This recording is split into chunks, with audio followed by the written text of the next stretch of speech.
A splash of cold water instantly snapped the woman awake. This was how people in ancient times bathed. But for Claire, who had time traveled from the modern era, this lifestyle was hard to adjust to. She didn't know how much longer she would be trapped in this castle. At first, the lord of the castle had promised she'd only have to stay 5 days before being allowed to leave. But when that day actually arrived, he suddenly changed his mind. He still hadn't figured out whether Claire might be a redcoat spy. If he really let her go, it might threaten the safety of the territory. Although Claire was angry, she still had to follow the lord's demands. In the modern world, Claire was a nurse. Her unique medical skills were like nothing the people of this time had ever seen. So the lord required her to become the doctor here. She would only be released when her suspicion was completely cleared. And so, she was temporarily placed under surveillance within the castle. Claire fantasized about telling her personal mate about her time travel. But how could a person from the 18th century possibly accept something so illogical? She said she was a modern woman who had traveled from 1945 to 1743. But the maid said she was a mentally ill witch, and even wanted to tell the lord to execute Claire. That scared Claire to death. Fortunately, all of this was just a fantasy. Claire dared not have the idea of telling anyone about her identity as a time traveler again, since she would be treating and saving people here for a long time. Her current medical skills were definitely not enough. After all, she was only a nurse by origin. So now she needed to learn more about ancient methods of treating and saving people.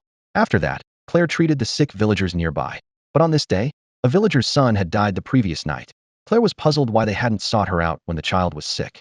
The servant told her that person's child was possessed by a demon. In this situation, looking for a doctor was useless. They could only find a priest to perform an exorcism. Everyone around her firmly believed what the maid had said, but Claire simply wouldn't believe such nonsense. This day, Claire was helping the lord with a massage. She took the opportunity to inquire about the matter of demonic possession.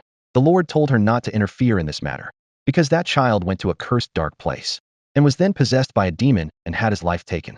But Claire felt that what he said was even more unreliable, so she could only wait for an opportunity to investigate further. Tonight was a concert at the castle. Claire also came to participate with great interest. At this time, a girl happened to sit next to her, and from the way she looked at Jamie, it was obvious she liked him. And when Jamie saw Claire was also there, he quickly sat down between the two of them. After the concert officially began, the three of them, each with their own thoughts, had no interest in listening.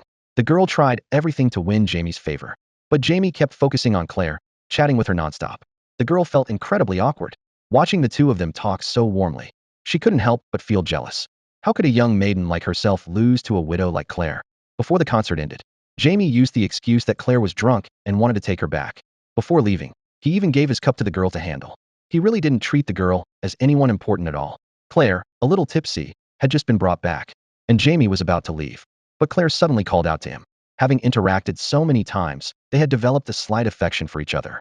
So Claire used the excuse of checking his injury to try and chat with Jamie a little longer. And Jamie also saw through Claire's thoughts. Instantly, the atmosphere between the two of them became a little ambiguous. But at this moment, Claire suddenly remembered her husband in 1945. So she quickly stopped Jamie's next move. Jamie had no choice but to leave, disappointed. The next day, Claire was picking herbs on the mountain. Suddenly, she heard a woman say that her servant's nephew was also possessed by a demon. Claire wanted to take this opportunity to investigate what secrets were hidden behind it.